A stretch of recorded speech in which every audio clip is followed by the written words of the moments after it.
وآله وأصحابه وأزواجه وآباء أمهاته ووالديه وذريته ولبيته أجمعين صلوات الله والسلام عليه وعلى أجمعين ثم إلى حضرة جميع رسالتنا الصوفية خصوصا على حضرة صاحب هذا الكتاب صاحب البركة بركاتنا الإمام الحبيب علي بن محمد حسين الحبشي صاحب الحول ثم إلى حضرة سيد الوالد الحبيب عبد القادر بن مختار الهندوان ثم إلى حضرة روحي وجسدي أبوي أحمد عبد الفتاح متعنا الله بطول عمره وأن الله يرزقه شفاء عاجلا وأن يرزقه براءة من ذنبه وبراءة من مرضه وبراءة من كل هم وفرج ويرزقه طول عمر في صحة وعافية وتقوى حتى يرشدنا وإياكم إلى الله وإلى معرفة رسوله صلى الله عليه وسلم وعلى من وأسلافنا وأجدادنا وآباءنا الصالحون في مثل هذه المناسبة إلى حضرة النبي سيدنا محمد صلى الله عليه وسلم. الفاتحة. أعوذ بالله من الشيطان الرجيم. بسم الله الرحمن الرحيم. الحمد لله رب العالمين الرحمن الرحيم مالك يوم الدين إياك نعبد وإياك نستعين اهدنا الصراط المستقيم صراط الذين أنعمت عليهم غير المغضوب عليهم ولا الضالين آمين. Alhamdulillah, setelah sekian lama kita tidak pernah bisa untuk bertatap muka secara langsung. Pertama-tama saya mengucapkan kepada semua teman-teman yang sudah berusaha untuk berkhidmah dengan caranya, karena memang beda-beda ya. Yang mas-mas mudabir khidmahnya lebih banyak daripada yang sampean-sampean yang masih sekolah. Jadi kemarin-kemarin memang tidak kita tinggalkan. Artinya walaupun Nabi dalam keadaan yang masih doakan saja ya, kemarin-kemarin memang kritis, itu memang sangat menguras pikiran kami, sangat menguras tenaga kami. Kemudian akhirnya porsi untuk bersama kalian itu menjadi sangat berkurang. Maka ketika itu sudah saya mentok ya, seratus mentok kebutuhan ngertos pasrah di batang Gusti Allah. Kemudian saya niatkan lagi, bismillah saya akan menemani teman-teman untuk ngaji, karena bagaimanapun di Pondok Pesantren Putra Al-Fatah itu Afia dan saya kan gitu. Intinya di situ kan, Afia dan saya. Maka bismillah saya niatkan muga-muga sapa ngerti dadi wasilah ya Afia sembuh. Makanya pada hari ini saya niatkan betul untuk memulai kembali, walaupun Al-Qur'annya masih belum berani saya pegang. Kalau pokoknya beliau masih hidup panjang umur dan semoga itu yang kita inginkan. Kita Quran tidak berani untuk membuka lagi. Nanti dulu nggih. Tunggu Abia napa sehat, tunggu Abia kuat bisa kembali lagi bersama kita bersama bareng-bareng. Biar sanatnya nyambung. Biar sanatnya mboten apa istilahnya timpang ngoten. Nggih paham nggih? Makanya terima kasih kepada teman-teman yang sudah berinisiatif, sudah mengatur acaranya sendiri. Ya itu namanya regenerasi. Jenenge apa ya? Kekhalifahan itu kan ketika ada pemimpin yang memang nggak bisa, kudune anak buah iso bada badali. Kan ngoten. Bapak kiai anake minimal kudune iso ngaji. Ya kiai ini nembe mboten sekeco kudune santrine sing iso mimpin kan ngoten ya. Makanya ini sampean ini di generasi yang sangat, saya katakan bisa katakan generasi emasnya Al-Fatah. Kenapa bisa menangi Abuya dengan kondisi sehatnya dan kondisi sakitnya. Jadi reti orang biasanya mau diulang tok ngira. Tapi sampai juga sempat merasa seperti kehilangan kita bener. Bingung, piye piye. Yesus ngono niku ya. Ngono niku donya seperti itu. Berarti saya katakan, oh Anda menangis sing Abi ya sempat vakum gitu loh. Ya kita harapkan beliau tetap kembali pada kesehatannya yang prima dan lebih baik. Enggak seperti yang sebelum sakit, kalau bisa yang lebih sehat lagi, panjang umur. Biar kita semuanya ini sanad, khususnya sanad Al-Qur'annya betul-betul nyambung sama beliau. Jadi menjadi salah satu salah satu bentuk pengakuan bahwasanya kita termasuk santri-santrinya Rasulullah Shallallahu Alaihi Wasallam. Maka untuk mengisi subuh ini, setiap subuh insya Allah kita akan gencar lagi ngaji Simtud Duror. Ngoten nggih. Simtud Duror bukan ganteni tapi ya sementara ini kita sampai menunggu Abi ya sehat kembali. Terakhir kemarin saya chat ada sapa yang jawab sapa iki. Sing ngechat ngene Mas Agis tapi sing jawab yang ini besok sekolah ya aku reti yang sekolah.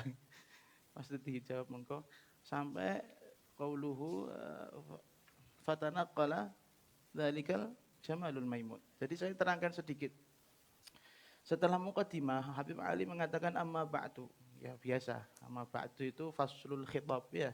Faslul khitab adalah pembeda bahwasanya ketika setelah amma ba'du itu yang berarti yang sebelumnya adalah muqaddimah, yang setelahnya adalah isi, ya, kontennya.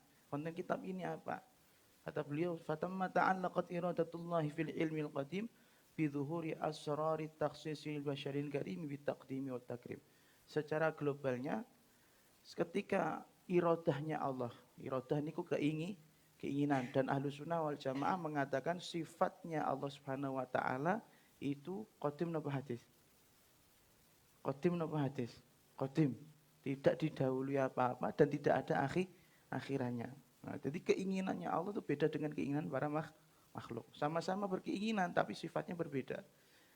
Tidak terbatas. Keinginannya Allah Subhanahu wa taala di zaman ilmu, di zaman yang qadim berdasarkan ilmunya Gusti Allah. Jadi kalau Allah berkeinginan itu berdasarkan ilmu. Beda bae awake dhewe berkeinginan kadang ya tanpa ilmu. Corok nganu piye carane aku ganteng Naim misalnya. Pakai MS Glow misalnya. Itu keinginan, tapi kan kalau berdasarkan ilmu kan ya kalau Anda nggak operasi di Korea nggak akan berubah menjadi ya orang geluh ya, itu untuk ikhtiar ya, sapa ngerti nggih 10 tahun kas tambah ganteng nopo tambah burik. Ketika ilmunya Allah Subhanahu wa taala dan iradahnya berkaitan tentang apa? Zuhuri asrari takhsisil basyaril karim. Munculnya Nabi Muhammad sallallahu alaihi wasallam untuk segenap manusia, maka nafadzatil qudratul bahirah bin ni'matil wasi'atil mannatil ghamirah. Ilmu dan iradahnya Allah sudah kepethuk, maka tinggal qudratnya Allah untuk mewujudkan. Qudrat itu napa? Kekuasaan, iso. Nah, ngoten. Jadi Gusti Allah itu yang berkeinginan berdasarkan ilmu dan memiliki kekuatan. Kadang kalau kita kan berbeda. Pengen toh, itu mau seperti saya katakan sama. Pengen tapi rak duwe ilmu, rumangsane ben mangke MS Glow langsung ganteng. Nyatane utawa pengen misalnya pengen apa mangan tapi delalah enggak duwe tangan misale ada itu kan enggak punya kodrat berarti ya, enggak punya kekuasaan. Kayak kondisinya Nabi sekarang, beliau pengen makan tapi keadaannya harus disuapin gitu. Kalau kan enggak ada kodrat, beda Gusti Allah semuanya lengkap, paham nggih? Pasti kodrat, iradat, ilmu berkaitan terus. Dan sifat hayat, apa sifat hidup. Paham? Maka Allah Subhanahu wa taala berdasarkan sifat kodratnya memunculkan Nabi Muhammad sallallahu alaihi wasallam. Perantaranya apa? Fan falaqat baydatut taswir fil alamil mutlaqil kabir an jamalin masyhudin bil ain hawin liwasfil kamalil mutlaqi wal husni tami wazin. Maka Kanjeng Nabi dirupakan dalam bentuk telur ya. Dulu saya pernah katakan dok kayak apa? Dok kayak pondok ibotan. Jangan, itu enggak keren banget.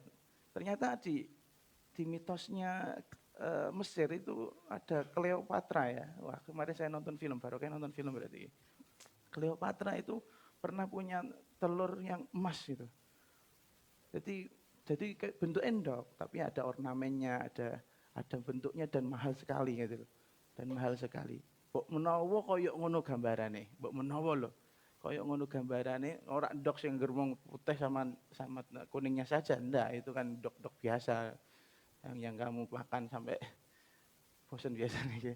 Jadi telur yang mulia gitu ya, yang sangat berharga dan bisa memancarkan sinar sebagaikan merak yang sedang mekar ekornya. Maka Allah Subhanahu wa taala wujudkan Nabi Muhammad ini dalam bentuk telur. Telur ini adalah isinya cahaya yang bisa mencakup semua keindahannya Rasulullah Shallallahu alaihi wasallam yang pada akhirnya terkenal dengan sebutan Nur Muhammad. Jadi bentuknya seperti itu. Wis gamane kayak lampu ini rata-rata bunder kan ngoten nggih. Kayak ini kan bunder kan, paham nggih? Ini seperti itu, nur. itu Nur Muhammad, tapi keindahannya tidak tertandingi. Agar wong itu yo pengen nyedak. Diceritakan ketika Nabi Adam membawa nama jenenge dititipi oleh Allah Subhanahu wa taala Nur Muhammad, karena bagaimanapun Kanjeng Nabi memang dilahirkan dari pada akhirnya dilahirkan dari bangsa manusia, maka perantaranya melalui sulbinya siapa? Nabi Adam. Ngono kan ketika awal-awal nurnya Nabi Muhammad di wajahnya Nabi Adam, malaikat ada moro. Masih di riwayat Nabi Adam itu rada ngerasa piye istilahnya risih. Aku kok diparani malaikat terus sampai nyuwun, ya Allah Gusti kula nyuwun pindah Nur Muhammad, pindah gini jempole kula tak delikno nek ditutup ngene. Jadi ya seperti itu, ada riwayat seperti itu. Saking indahnya Nur Muhammad. Qala al-muallif radhiyallahu anhu wa nafa'ana bihi wa bi ulumihi wa bi barakatihi fid dharain amin. Nah, setelah Nur Muhammad tadi sudah jadi, apa yang terjadi? Fatanaqala mongko berpindah-pindah. Nah, fatanaqala mongko berpindah-pindah, bukan pindah sekali. Dzalikal jamalu apa mengkono keindahan. Dzalikal jamalu apa mengkono keindahan al-maimunu kang mulya. Maimun mulia minal yumni, itu penuh barokah bisa. Pindah ring di fil aslabil karimati ing dalem pira-pira tulang rusuk kang mulya. Nek tulang rusuk berarti wong lanang. Fil aslabil karimati ing dalam biro-biro tulang rusuk wong kang tulang rusuk kang mulya, wal butuni lan piro-piro batunun napa artine? Weteng, tapi yang dimaksud rahim. Wal butuni lan piro-piro rahim. Wal butuni lan piro-piro rahim. Fama min sulbin mongko ora ana saking tulang rusuk. Fama min sulbin mongko ora ana saking tulang rusuk. Dhammah kang mengku apa sulb. Dhammah kang mengku apa sulb ing dzalikal jamal. Ngoten. Dhammah kang mengku apa sulb ing dzalikal jamal illa wa tammat. Kejaba sertane sempurna. Illa wa tamat kejaba sertane sempurna alaihi ing atase sulb. Alaihi ing atase sulb minallahi saking Gusti Allah. Sing sempurna apa? An-ni'matu apa kenikmatan. Maka kata Imam Ali, fatanaqqana dzalikal jamalul maimun. Setelah Allah menciptakan Nur Muhammad dalam bentuk telur tersebut, maka Allah pindahkan, karena memang pada akhirnya dilahirkan dari bangsa manusia. Allah pindahkan Nur Muhammad ke al-asla bil karimati wal butun, di tulang sulbinya orang-orang yang mulia dan juga rahimnya wanita-wanita yang mulia. Iki konsep yang memang dipegang sama Ahlussunnah wal Jamaah, dan memang itu kajian Nabi mengajikan secara cetok bahwasanya kharajtu min nikahin la min sifah. Katakan Nabi, aku ini dari zamannya Nabi Adam sampai ayahku itu terlahir dari orang-orang yang memang berdasarkan pernikahan mulia. Bukan dari sing dolanan kecelakaan terus diujuk-ujuk jadi bocah terus nikah, enggak ada. Lalu sekarang kan gitu, banyak orang yang enggak punya ayah tapi punya ibu. Ya karena itu tadi kecelakaan. Kecelakaan kan Nabi orang tuanya jelas dari segi moralitas, ya kayak sering saya katakan ini, segi moral itu kan Nabi orang tuanya sampai Nabi Adam itu jelas suci. Ora ono sing tau ngicik, ora kasarane nggih, seperti Anda. Ora tau sing napa omongane dolanan napa jajan ning ngene pinggir dalan, misale ono PSK gak tahu, apalagi coba-coba ndak pernah. Apa meneh BO apa enggak ono. Itu harus kita yakini. Begitu makanya di sini Habib Ali mengatakan Kanjeng Nabi itu intisarinya keluar dari sulbi, orang-orang laki-laki yang mulia dan juga wanita-wanita yang mulia. Maka kata beliau, fama min sulbin dhamma, maka tidak ada sulbi, tidak ada tulang rusuk, tidak ada rahim yang pernah disinggahi oleh Nur Muhammad illa wa tammat alaihi minallahin nikmat, kecuali orang tersebut pasti mendapatkan kenikmatan lebih dari Allah Subhanahu wa taala sebab barokah napa? Kedokoan Nur Muhammad. Kedokoan Nur Muhammad. Ah itu. Jadi memang kaya apa ya? Nek kula ngarani paketan ya. Paketan mereka itu perantara, tapi karena perantaranya yang mau diantarkan ini orang mulia ya. Yang mau dilahirkan itu orang keren, itu pasti dipilihkan yang terbaik. Tidak mungkin, jenenge paketan. Ya nyatane sampean dhewe ngono nek paketan nek ketika isine api, isine anu ya diusahno diurep dan segala macam ya sama seperti itu. Pasti nganune ya HP, isine iPhone misalnya iPhone Pro 13 Pro akhirnya misalnya. Iku kan pasti bungkusnya beda karo Vivo kan. Nonton nggih? Kan gitu. Ya walaupun HP saya Vivo nggih. Ya berharap berubah jadi iPhone. Ya gitu, beda. Dulu saya ingat ketika nubas ke Umi iPhone niku ngasih bungkusnya paketannya kok kayu nah. Kayu itu. Apa iki yang mandang Vivo ku sanggeris ngono iku. Angger digarano. Maka seperti itu. Bukan kita mengatakan wah itu enggak penting orang tuanya Rasulullah, penting. Menunjukkan kesuciannya Kanjeng Nabi. Contohnya ngene, Gus Jul Ibn Hamdi atau Ibn ibu siapa? Hamdi binti Mbah Basir. Mbah Basir ke atasnya lagi wah orang-orang keren. Minal masyayikh, minal kurama, min ahlil ilm ya. Kemudian turun Mbah Basir orang ahli wiridan dan segala macam. Turun lagi siapa? Nyai Hamdi nah turunnya Jul. Ini Jul, ini tradisinya dari Nur Muhammad itu harus baik ya.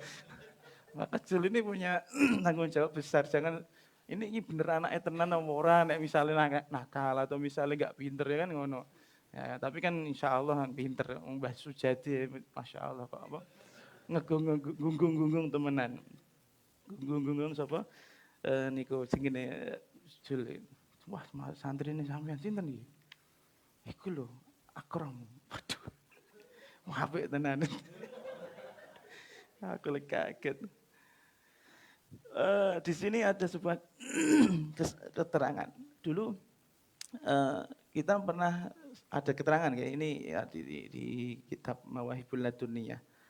Kita mendengar bahwasanya para malaikat itu pernah disuruh sujud kepada siapa? Untuk berhormat kepada Nabi Adam. Alasannya apa?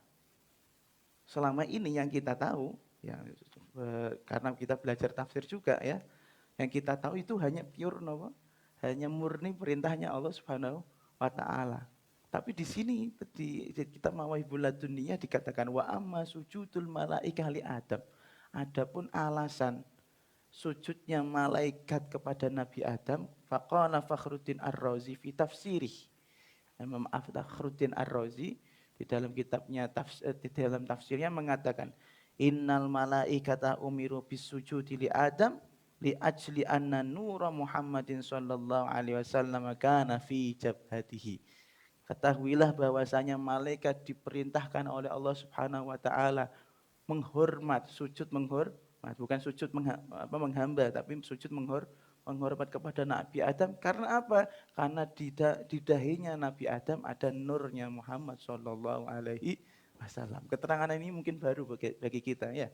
Selama ini kan kita yang tahu, mungkin dikongkon, terus ada perdebatan antara iblis dengan Gusti Allah dan lain-lain. Tapi ternyata ada riwayat seperti itu. Maka tajallallah fi wajhi Adam fasallallahu al-amlak hina tawassalu. Terus nggih, ngoten nggih, paham nggih? Jadi ini alasannya kenapa para malaikat disuruh menghormat kepada Nabi Adam. Faqala fa huwal qamaru tamul ladzi yatanaqqalu fi burujih liyatasharrafa bihi mawdinu istiqrarihi wa mawdi'u khuruji. Fahuwa mongko utawi Kanjeng Nabi. Fahuwa utawi nur mau ya kena. Fahuwa mongko utawi Kanjeng Nabi utawi Nur Muhammad al-qamaru tamu iku bulan purnama. Al-qamaru tamu kecepatan mboten? Mboten nggih. Wis terbiasakno. Biasane cepet-cepet. Al-qamaru tamu iku bulan purnama alladzi kang yatanaqalu berpindah-pindah apa alladzi kang yatanaqalu berpindah-pindah apa alladzi fi burujihi ing dalem apa ya peredarane alladzi. Ada jalan nek cara planet niku ada apa jenenge nek muter yo. Orbitnya. Awak dhewe mobat mabit nek ngene. Kenapa berjalan di orbitnya liyatasharrafa supaya dadi mulya. Liyatasharrafa supaya dadi mulya bihi sebab alladzi mawdinu istiqrarihi apa panggonan tetepe alladzi. Mawdinu istiqrarihi apa panggonan tetepe alladzi wa mawdi'u khurujihi lan panggonan metune alladzi. Ini hampir sama dengan yang tadi. Kanjeng Nabi itu kata beliau bagaikan bulan purnama yang beredar ketika pindah-pindah tadi ya. Kan Kanjeng Nabi bentuknya nur pindah ke sulbi dan rahimnya orang-orang mulia. Itu diibaratkan keindahannya seperti apa? Seperti napa jenenge bulan purnama yang berjalan pada orbitnya, yang berjalan pada jalur edarnya. Kenapa harus seperti itu? Gak langsung wae. Ke zaman ora usah perlu Nabi Adam gak sarane. Gak perlu Nabi Adam, gak usah perlu Nabi iki. Kata beliau liya tasyarrafa bihi mawdinu istiqrari wa mawdi'u khuruji. Supaya tempat-tempat yang disinggahi oleh Rasulullah dan orang-orang yang melahirkan nurnya Rasulullah itu juga mendapatkan kemuliaannya Rasulullah untuk bagian ngono lho maksudnya. Ojo langsung lakon nang ngene awal langsung ditokno digacuke ditokno terus ya ora keren dadi ning akhire. Alah menangan kowe ngono iku carane kan ngono nek cara wong tukaran nggih. Ana wong tukaran gacuke ditokno terus. Ya ibaratnya Naruto langsung ekor songo. Kan itu kan proses Naruto itu ya. Naruto dari ekor satu, dari ekor ini kan ngono kan, sama seperti itu. Lakon ini ora keren nek langsung metu dengan spek tertinggi, kemudian mengalahkan semuanya. Terus buat apa adanya dunia? Paham kan? Nah, seperti itu. Biar mereka ini mendapatkan bagian kemuliaannya Rasulullah. Wa qad qadat lan wis netepake ngoten. Wa qad qadat lan wis netepake al-aqdaru apa pira-pira takdir. Wa qad qadat lan wis netepake al-aqdaru apa pira-pira takdir al-azaliyatu kang bangsa azal. Takdirnya Gusti Allah qadim memang azal. Kuno, tidak ada awalannya. Bima kelawan barang. Bima kelawan barang qadat kang wis netepake apa aqdar. Qadat kang wis netepake apa aqdar wa azharat lan wis nglahirake apa aqdar wa azharat lan wis nglahirake apa aqdar min sirri hadzal nuri saking rahasiane ikilah cahaya min sirri hadzal nuri saking rahasiane ikilah cahaya maing barang azharat kang nglahirake apa aqdar ing ma azharat kang nglahirake apa aqdar ing ma wa khassasat lan ngususake apa aqdar wa khassasat lan ngususake apa aqdar bihi kelawan nur man ing wong khassasat kang ngususake apa aqdar ing man khassasat kang ngususake apa aqdar ing man.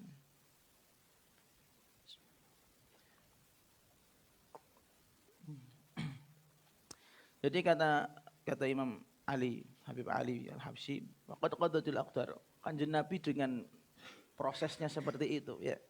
Proses berpindah dari hamba cahaya kemudian di dalam bentuk telur ya, bentuk sing koyok telur ya.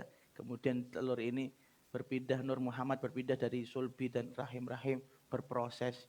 Ya, berproses. Kata beliau itu sudah takdir. Waqad qadatil aqdarun azaliyatu bima qadat. Hal yang seperti itu sudah ditakdir oleh Gusti Allah. Jadi kita sebagai manusia, hamba Allah, ya ora kena protes. Kok aku ora dititipi Nur Muhammad lah, sapa kowe? Kok aku ora keluar dari jalur Nur Muhammad lah, sapa kita kan gitu. Maka itu sudah takdir. Adarat min siri hadan urima adarat, dan begitu juga Allah memberikan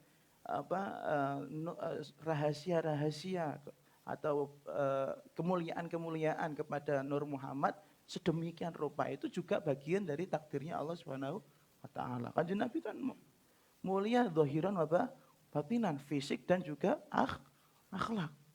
Itu. Makanya kata beliau itu sudah takdirnya Allah Subhanahu wa taala. Wa khassasat biman khassasat. Dan berdasarkan takdir juga Allah memberikan kekhususan Nur Muhammad kepada orang-orang yang diinginkannya.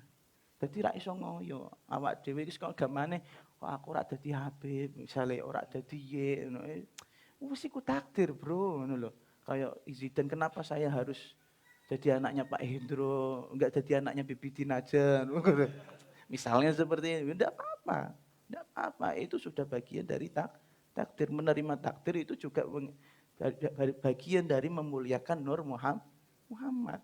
Karena Kanjeng Nabi itu lakon butuh kasarannya kita sebagai orang juga harus menjadi fansnya Kanjeng Nabi. Karena kalau kita ngefans Kanjeng Nabi, ngefollow Kanjeng Nabi ya, itu mesti Kanjeng Nabi kenal ya gak? Begitu kalau awakmu dhewe, aku begitu kaya aku. Sing follow ning Instagramku paling wong 2000 ngono ora kenal kabeh sapa kowe kan ngono. Apa ya bakal tak syafaati? Dereng ngertos. Malah aku sing neraka kan sapa ngerti kan gitu. Maka itu sudah berjalan takdirnya dan kita nggak bisa maido gitu loh. Kita nggak bisa maido, kita dawuh Gusti Allah dzalika fadlullah yu'tihi mayyasha. Itu fadlnya Gusti Allah atau anugerahnya Gusti Allah yang diberikan kepada yang diinginkannya.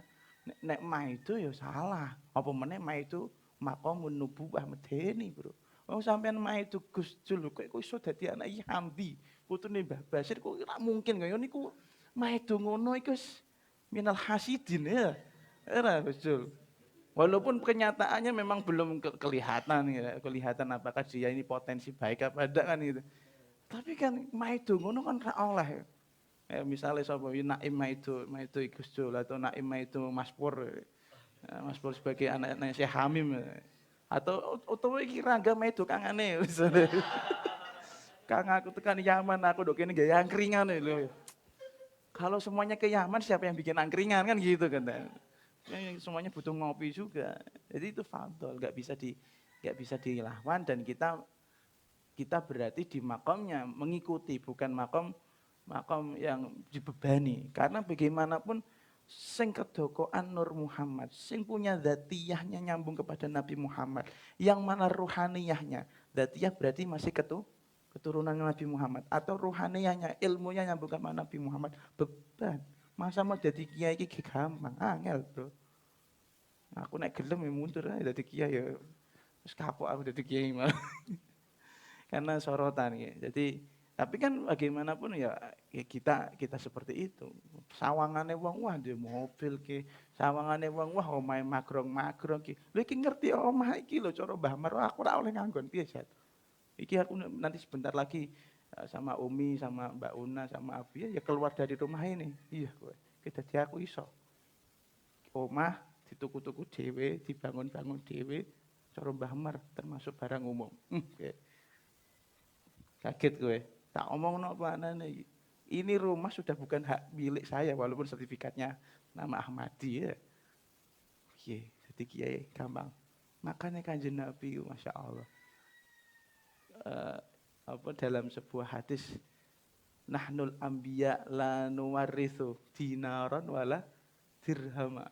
Kami para nabi enggak punya warisan baik dalam bentuk uang ataupun barang.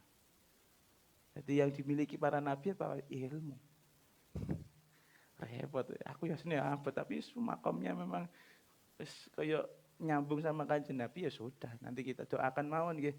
Setelah dia sembuh, ya ini hajat saya juga. Aku ya pengen duwe omah dhewe. Setelah saya sembuh nanti doakan iso duwe tanah omah dhewe ben khidmahnya itu bisa maksimal. Masya Allah, repot. Omah iki lho iso. Karena memang ada asal usulnya.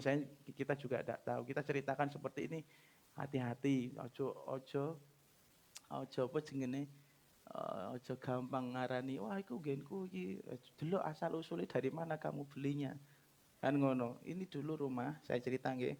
Rumah ini tanahnya milik TBS, milik TBS, walaupun TBS membelinya untuk investasi dan kita membelinya dari TBS. Sebenarnya dalam syariat tidak masalah, tapi hakikatnya masalah.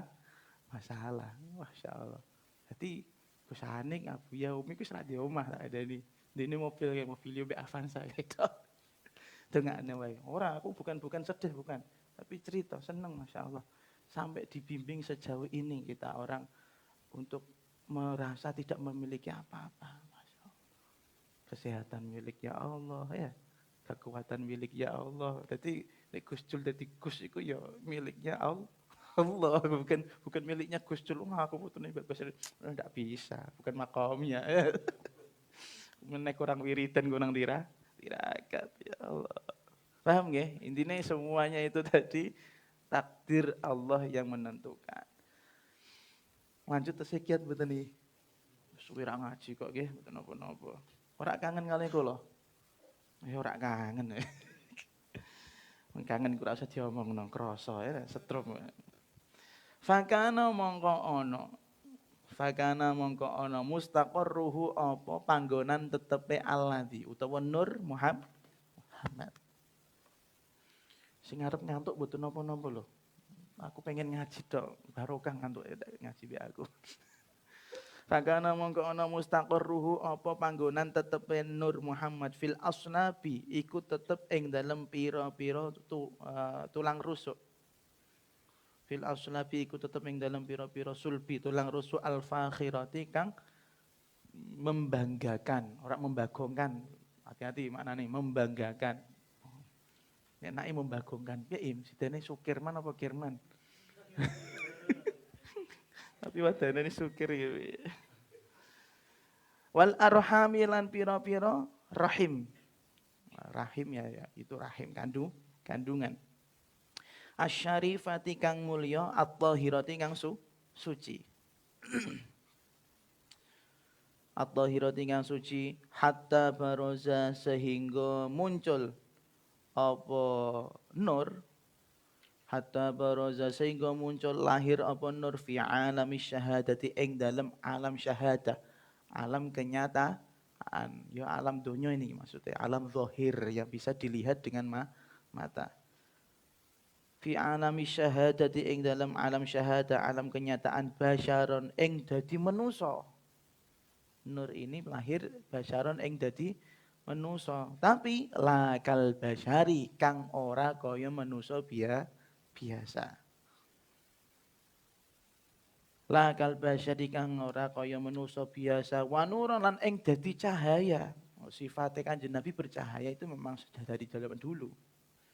Wa nuran lan dadi cahaya hayyaro kang bingungake apa nur.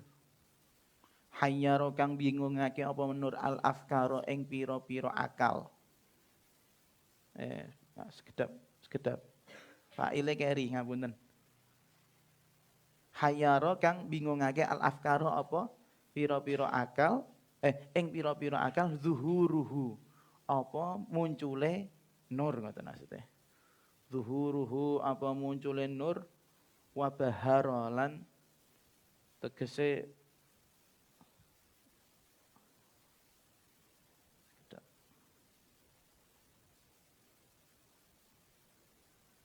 ya wa baharolan tegese bingungake apa zuhuruhu sama dengan hayar. Wa baharolan bingungake apa zuhuruhu. Jadi gini, karena memang takdirnya Allah Subhanahu wa taala memberikan kekhususan yang begitu banyak, keistimewaan yang banyak kepada Nur Muhammad Kanjeng Nabi, maka tentu saja Allah Subhanahu wa taala tidak akan membiarkan nur ini dititipkan kepada orang-orang yang rese, orang-orang yang bajingan. Tidak mungkin ada. Maka kata beliau, fakana mustaqarru fil asnabil fakhirah. Berdasarkan takdir yang seperti itu, kemuliaan yang didapatkan Rasulullah berdasarkan takdirnya Allah, maka Allah tidak rela menempatkan Nur Muhammad di sulbi dan rahim-rahim yang enggak jelas. Maka fakana mustaqarru fil asnabil fakhirah. Kanjeng Nabi Nur Muhammadnya dititipkan di sulbi-sulbi orang yang mulia, wal arhami syarifatit thahirah, dan begitu juga rahim wanita-wanita mulia yang suci. Artinya enggak pernah dicerot manis sing ora jelas. Paham ora? Ngono. Wa hatta baraza fi alami syahadati basyaran lakal basyar. Maka karena kemuliaan yang terjaga tersebut, Kanjeng Nabi akhirnya lahir dalam bentuk lahir di alam syahadah, alam dunia sebagai basyaran apa? Sebagai manusia, tapi sifatnya masih kalbasyar. Mengingat kemuliaan ini ngalahno malaikat. Karena kita sepakat bahwasanya kalau saat ini yang paling mulia makhluknya Allah Subhanahu wa taala ya malah malaikat, baru manusia. Illa manusianya bisa melebihi malaikat kalau punya sifat kemalaikat. Kanjeng Nabi zahiran batin kayak malaikat, ya enggak? Kanjeng Nabi lahirnya sebagai manusia lakal basyari, tapi sifatnya ora kayak manusia. Lah piye manusia kok ora duwe aling, ora duwe bayangan kok. Ya gak? Lah piye manusia iki ora duwe napa jenenge ora tau lara kok. Gitu mboten. Manusia tapi keringete wangi kok. Nah, kene iki lagi dinggone cupang karo sapa? Koboi lah gedok gini kene penguik era umum tak kon nyempetno bukur. Jelas bukan nabi. Gitu betul.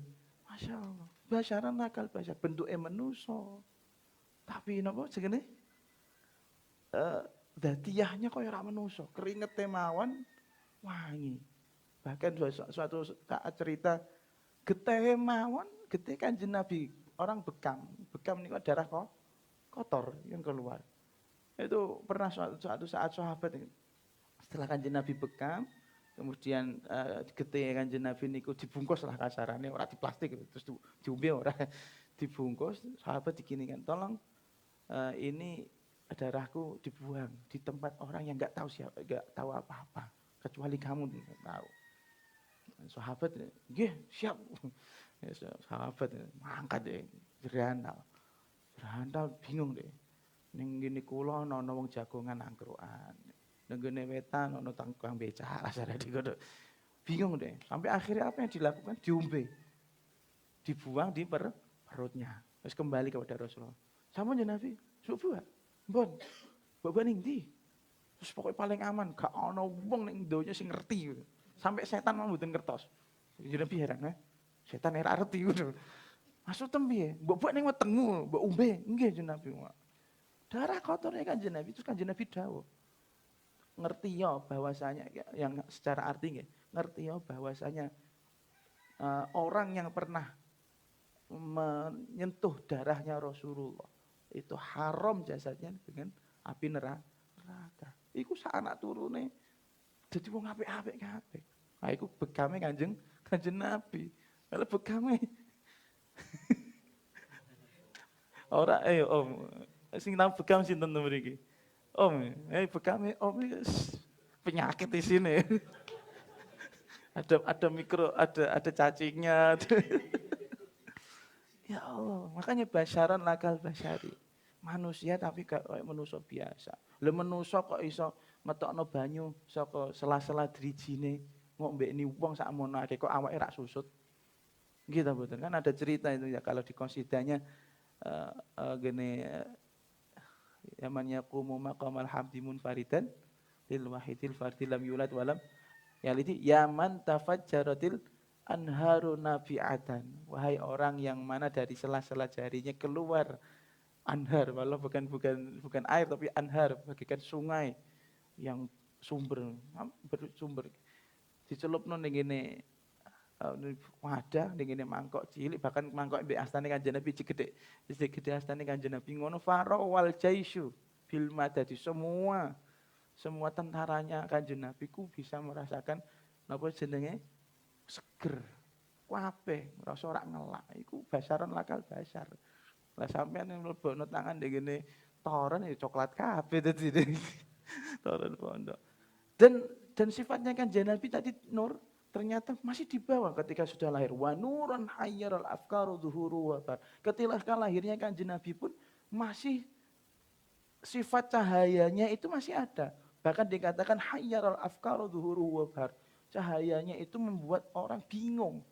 Kok iso menuso kok gone wanggonan peteng kok meh kayak jadi lampu. Iya gak? Dalam satu riwayat kan seperti itu. Sayyidah Aisyah ketika jahit jarumnya jatuh di bawah, kemudian cari-cari, kemudian Rasulullah masuk pada waktu malam hari. Langsung padam ono lampu. Menungso loh itu, Masya Allah. Menungso. Jadi sifatnya Kanjeng Nabi itu luar biasa. Makanya jangan heran Kanjeng Nabi itu dikeluarkan dari rahim-rahim yang mulia, dari sulbi-sulbi yang mulia. Mungkin pembahasannya ke beberapa hadis, beberapa cerita. Suatu saat Kanjeng Nabi pernah ada orang yang sowan kepada Kanjeng Nabi. Iya, ada ini riwayat sahih di riwayat Muslim. Bertanya, "Ya Rasulullah, aina abi?" Bapakku ini nasibnya di mana? Oh, ini sahabat tapi punya bapak masih kafir, dalam keadaan udah meninggal. Aina abi? Aba kafinar, abu kafinar. Bapakmu di neraka. Sedih. Bagaimanapun sebagai anak ngerti bapak ini neraka, wong tuane min ahli nar, tak iso nyafaati, sedih. Akhirnya dipanggil lagi. Kemudian Kanjeng Nabi dawuh, "Inna abi wa abaka finnar." Bapakku mbek bapakmu secara harfiah ya. Bapakku mbek bapakmu ini neraka. Nah, ini yang sering dibuat hujahnya orang-orang Salafi Wahabi untuk tangkis, untuk menghina orang tuanya Rasulullah. Dan mereka mengatakan orang tuanya Rasulullah kafir. Selalu begitu. Padahal konsepnya mengatakan gini, Habib Ali mengatakan Kanjeng Nabi itu fatanaqqala dzalikal jamalul maimun min aslabil karimati wal butun. Dari segi moral wae ora tahu genah kok. Dan memang di beberapa riwayat orang tuanya Rasulullah itu sujud mawon kare Lata wal Uzza boten nate. Lah kok diarani napa? Kafir. Iki kita sebagai ahli sunnah wal jamaah hati-hati. Jangan sampai terkecoh dengan hadis ini. Hadis ini memang betul adanya. Tapi ternyata ditafsiri oleh Imam Suyuti. Nanti sampean cari napa jenenge cari kitabnya. Di antaranya ada Masalikul Hunafa fi Islami Walidayil Mustafa. Sing gede-gede boleh ditulis. Masalikul Hunafa fi Islami Walidayil Mustafa. Itu kitab isinya seperti judulnya fi Islami Walidayil Mustafa, tentang keislamannya orang tuanya Kanjeng Nabi Al Mustafa. Jadi kata beliau menyikapi hadis inna abi wa abaka finar, bapakku mbek bapakmu ning neraka. Itu kata beliau ada tiga maslak, tiga cara mengkompromikan itu. Yang pertama dikatakan ini bahwasanya annahuma mata qablal bi'tsah wala ta'dziba qablaha. Bahwasanya orang tuanya Kanjeng Nabi tidak bisa dihukumi kafir seperti itu. Bagaimanapun tidak akan pernah bisa dihukumi kafir. Karena apa? Beliau berdua meninggal sebelum Kanjeng Nabi menjadi Rasulullah. Sebelum diangkat resmi menjadi Nabi. Dan semua orang yang meninggal sebelum kenabian, orang yang meninggal sebelum kenabian, ittifaqul ulama dikatakan tidak terkena taklif, tidak dianggap iki kudu iso neraka utawa surga bisa. Berarti otomatis aman. Itu yang pertama. Ada yang kedua, innahuma lam yathbut anhuma syirkun bal kana 'alal hanifiyah dini jaddihima Ibrahim alaihissalam. Yang kedua, ini cara yang kedua, kompromi yang kedua. Yang kalau yang tadi intinya orang yang meninggal sebelum kenabian tidak bisa diadab karena enggak ada alasan Allah untuk mengadab orang-orang yang mati sebelum kenabian. Yang kedua, bagaimanapun semuanya riwayat mengatakan dua orang, yaitu orang tuanya Rasulullah, tidak pernah diceritakan pernah sujud kepada berhala. Beliau berdua masih ala dinil hanifiyah, masih mengikuti ajaran-ajarannya Nabi Ibrahim alaihis salam. Lah kok iso dihukumi kafir? Ya, ngono lho maksudnya.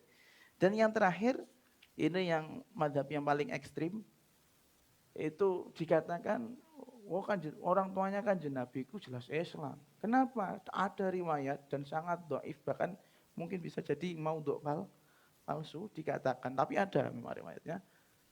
Allah Subhanahu wa taala memberikan keistimewaan. Kanjeng Nabi itu sudah istimewa. Memberikan keistimewaan kepada Kanjeng Nabi apa? Dikatakan annallaha ahya lahu abawaihi hatta amana bihi. Allah Subhanahu wa taala membuat orang tuanya Kanjeng Nabi hidup kembali. Diuripno meneh sak perlu napa maca asyhadu alla ilaha illallah wa asyhadu anna Muhammad rasulullah terus kabuduke meneh. Kenapa seperti itu? Nabi, tak masalah jaluk kaya ngono. Hak prerogatif. Ora putune wali nabi. Nabi, ngono jole ya. Ngono, Masya Allah, Masya Allah. Jadi hadis ini diriwayatkan dari Imam Daruqutni dan begitu Imam Ibnu Asakir.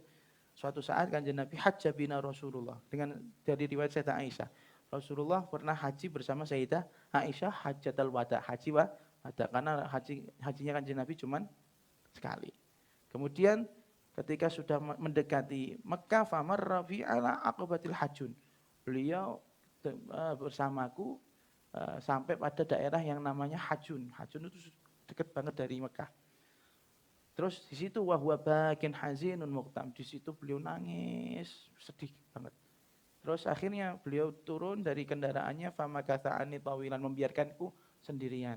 Jadi Sayyidah Aisyah ditinggal lunga. Balik summa ada ilayya wa farihun mubtasim. Setelah lama saya ditinggal sendirian, enggak tahu kan Nabi kenapa padahal tadi perginya nangis, balik-balik farihun. Senang bahagia guya-guyu. Terus beliau ngendikan fadhahabtu liqabri ummi, saya pergi ke kuburan ibuku, fasa'altullaha ayyuhyiyaha, dan aku meminta kepada Allah Subhanahu wa taala agar menghidupkan ibuku, fa'ahyaha, kemudian Allah membuatnya beliau hidup, fa'amanat bi waraddahallah, kemudian beliau beriman kepada aku dan Allah mengembalikannya di dalam kuburannya. Nah, jadi piye-piyelah sebagai ahli sunnah wal jamaah ojo ngasih ngono ya. Ojo ngasih koyo salafi wahabi. Wah ki ana hadise. Bapak kan jenenge neraka. Kurang ajar. kurang ajar. Ketika ono misale sing bapak kita ya, orang tua kita yang enggak jelas ya, neraka apa swargane sementara gitu. Terus kucuk-kucuk misale ono om lah sapa iki jenenge kabilame sapa jenenge iki Sopil misoi om, wah ahli neraka misalnya kayak gitu. Padahal bisa potensi seperti itu, tapi kan kita harapannya kan tidak seperti itu ya. Wah ahli neraka, serik apa betul? Serik tak betul? Serik, apalagi Rasulullah. Makanya ahli sunnah wal jamaah ojo ngasih wani-wani bahas tentang kafir Islami wong tuane Kanjeng Nabi. Jelas Islam. Mosok anake dadi nabi wong tuane rak disyafaati. Iya. Mestine disyafaati. Ora perlu syafaat. Bagaimana bisa syafaat wong dua-duanya itu sudah mulia. Makanya di Pondok Al-Fatah mungkin baru kita salah satunya orang yang berani Al-Fatihah tartibul Fatihah li Aminata li Sayyidati Aminati binti Wahbin. Berani. Kenapa? Karena ada siapa Abdul Karim Pakos pernah memberikan ijazah pada saya. Kalau kamu pengen membuat Kanjeng Nabi bahagia sama kamu, baik-baiklah sama ibunya, orang tuanya. Kamu menghormati orang tuanya, mesti dimuliakan Kanjeng Nabi. Oh iya, betul, masuk akal juga. Iya kan? Makanya kita jangan sampai punya keyakinan wong tuane Kanjeng Nabi neraka berdasarkan hadis yang sahih diriwayatkan Imam Muslim, ilmune cedak iku. Berbarate besok di dunia akhirat lho, aku min ahlul jannah lho ya. Wis ngafir-ngafirno ndenggo piye ya. Ya enggak? Dan Kanjeng Nabi dengan riwayat-riwayat yang lain juga jelas mengatakan orang tuanya adalah orang yang bermoral tinggi, yang berkeyakinan Hanifiyah seperti agamanya Nabi Ibrahim. Terus orang usah ada. Kemarin masuk kita maulud sering saya ceritakan orang-orang yang agamanya agak Nasrani tapi dia masih pegangan dengan Injil yang benar ya, ikut dianggap Islam tak boten? Islam.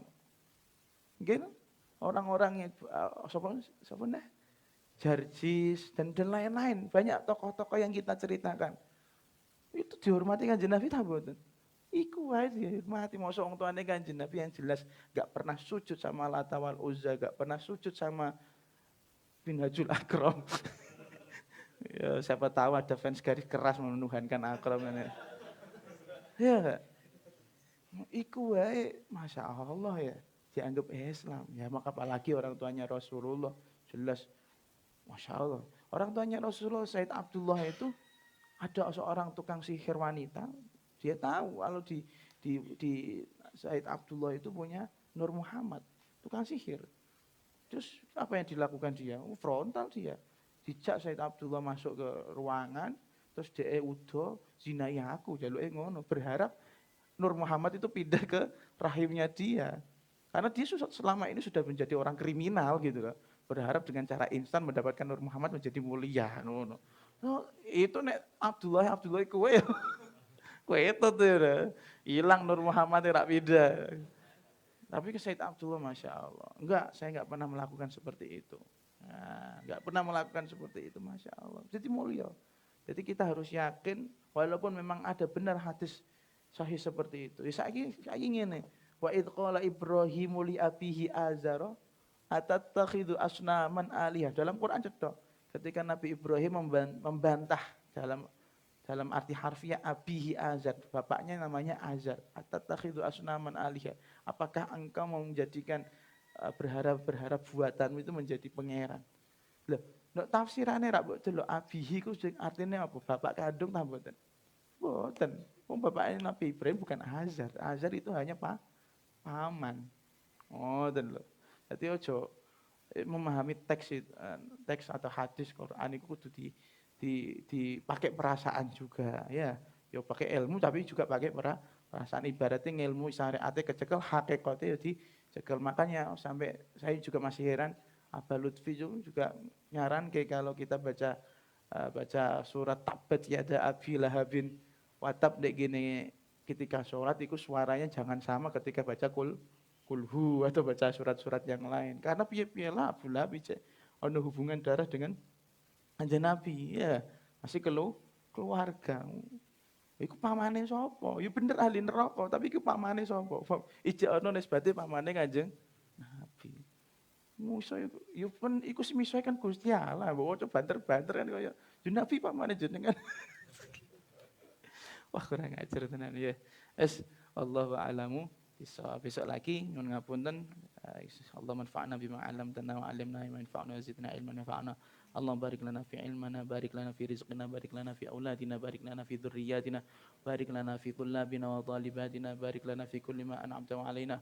Allahumma rzuqna wa Abu Ahmad Abdul Fattah jasadana wa jasadahu ruhana wa ruhahu as-sihhata wal afiyata was salamah wa dhula amrin fi taqwa وطول عمرنا في صحة وعافية وسلامة وإيمان وتقوى وارزقنا وإياه رزقا واسعا حلالا طيبا ميسرا كثيرا مستمرا مباركا فيه لطاعتك وطاعة نبيك محمد صلى الله عليه وسلم. اللهم اجعل نبيك محمد صلى الله عليه وسلم شفيعا لنا وله في الدنيا والآخرة. اللهم اجعل نبيك محمد صلى الله عليه وسلم شفيعا لنا وله في الدنيا والآخرة. اجعله شفيعا لنا وله في الدنيا والآخرة وأمتنا على كلمة لا إله إلا الله محمد رسول الله صلى الله عليه وسلم. ربنا آتنا في الدنيا حسنة وفي الآخرة حسنة وقنا عذاب النار. جزا الله عنا سيدنا محمد صلى الله عليه وسلم وما هو أهله بفضل سبحان ربك رب العزة عما يصفون وسلام على المرسلين والحمد لله رب العالمين. ثم السلام عليكم ورحمة الله وبركاته.